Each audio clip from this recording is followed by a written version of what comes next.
Hello and welcome. Thanks for checking in. I appreciate that. Going to start off with just kind of a reminiscence. I don't remember how long it's been. It may be 20 years. I'd have to check and see. But anyhow, there was a movie came out a number of years ago called The 13th Warrior.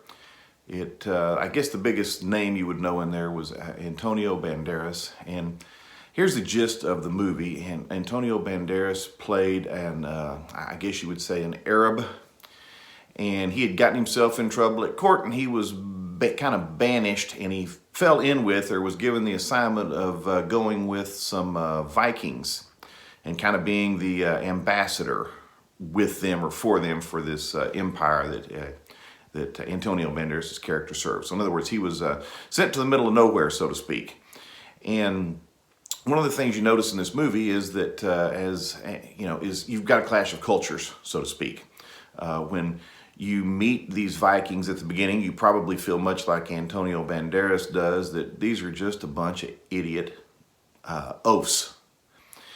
And something comes up back home, the Vikings have to return to take care of that problem. Antonio Banderas' character has to go with them, so he does. And in the process, you start to realize there's nothing dumb about these Vikings. There's nothing dumb about them at all. Your first impression of them is completely changed as you work your way through this movie. And you start to see them in a sense in maybe even more noble ways. And there's also that going on the other side with the Vikings. I'm sure they thought this funny little Arab fellow was a odd duck, and yet he earns their respect through time.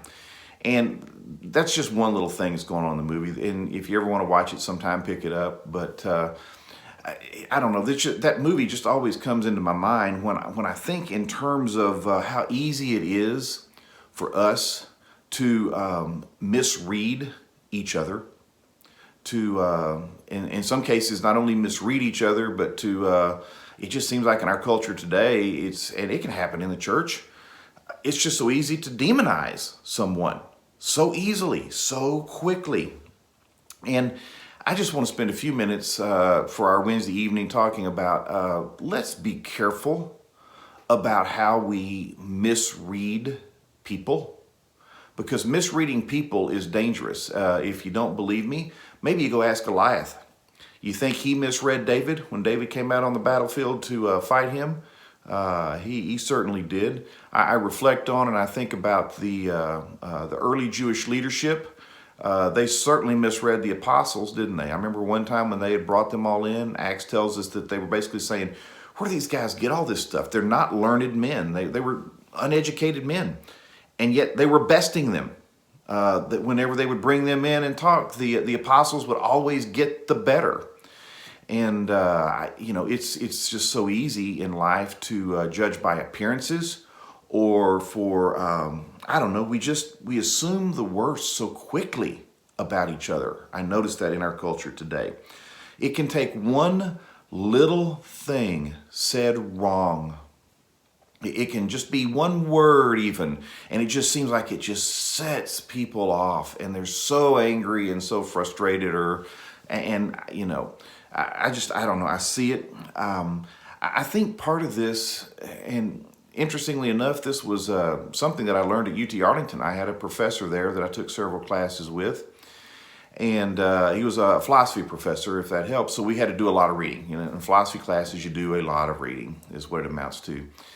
And one of the things he emphasized to us time and time again is, do you really realize how hard it is to write something? How hard it is to write something clearly, to communicate what you want to say.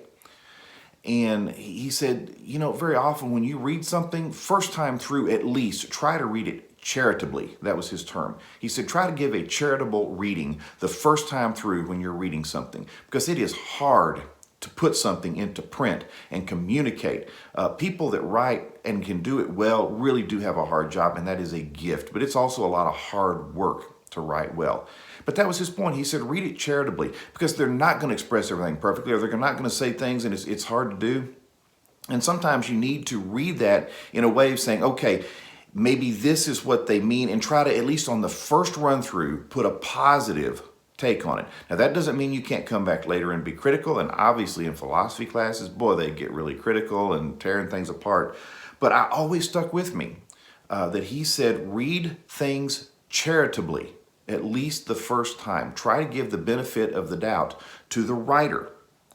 And that always, like I said, always stuck with me. And it's helped me to realize that very often in life, we need to do more listening than talking. We need to do more listening than talking, because so very often we are so ready to talk and we are not ready to listen. Did we really understand the other person's position? Did we really hear them in a way? Because, and especially if there's anything conflictual, maybe conflictual between the people or the parties involved, or again, when I say parties, it could be groups. If there's something conflictual, it just doesn't take much to set anything off, because they're listening for that one thing to go wrong so that they can then spill 10 million words about how that other person is wrong. So one thing we need to learn in life is we need to do more listening than we do talking. Listen charitably. Realize that very often there is truth on both sides. Now, let me get my disclaimer in here. Yes, there are times in life when somebody is completely wrong and there's not really much of any truth in what they say. Yes, those exist. But what I have seen time and time again is that both sides usually have some truth to them. Both sides have truth to them. And we need to realize that and try to find that truth that's there, because that's what we're really interested in, isn't it? That's what we're really interested in. There's another thing that I want to bring up, and maybe this is a cultural type thing that we're seeing in our country today, and I'm going to apply this back to the church, but hang on. Is that very often there are sides, and we really like sides. And one of the things that I have seen time and time again is that be very careful when you're listening to the leadership of the other side. I have seen situations where you can have organizations or churches even where there's just very bad leadership. And those that are under that leadership would deeply like to change things, like to do some things differently, but sometimes it's hard to change leadership. And I have seen situations where you have absolutely terrible leadership, but very good people in the organization trying to work and do good things and working towards changing that leadership. I just see this even at our national level. There's just so many that the leadership can very often be corrupt in something, and I should just do a video on that whole idea. But sometimes we need to be very careful about assuming that just because the leadership of something is saying something, the people below must be just as corrupt as them. That is not always the case. That is not always the case. And I know that, I guess let me get this one in. I know that sometimes we think, well, if the organization is so corrupt, why don't people leave it? Well, sometimes people have a commitment to the organization and they want to see that organization thrive and succeed in the future, and they're working to change that leadership. But again, sometimes changing leadership is tough. So anyway, just be careful that sometimes what the leadership is saying is not what the rank and file believes and wants to do and sees as the truth and what they want to move forward with. So with that in mind, again, I guess to bring it back to Scripture, whenever I talk about this particular topic, one place I always like to go is Philippians chapter 4. When you get down near the end of the Philippian letter, in chapter 4, Paul starts off with these two ladies, Euodia and Syntyche. And he basically admonishes the church to help these two women be of one mind in the Lord. Now, the first observation I always like to make here is that I do not believe that the disagreement between these two women was doctrinal.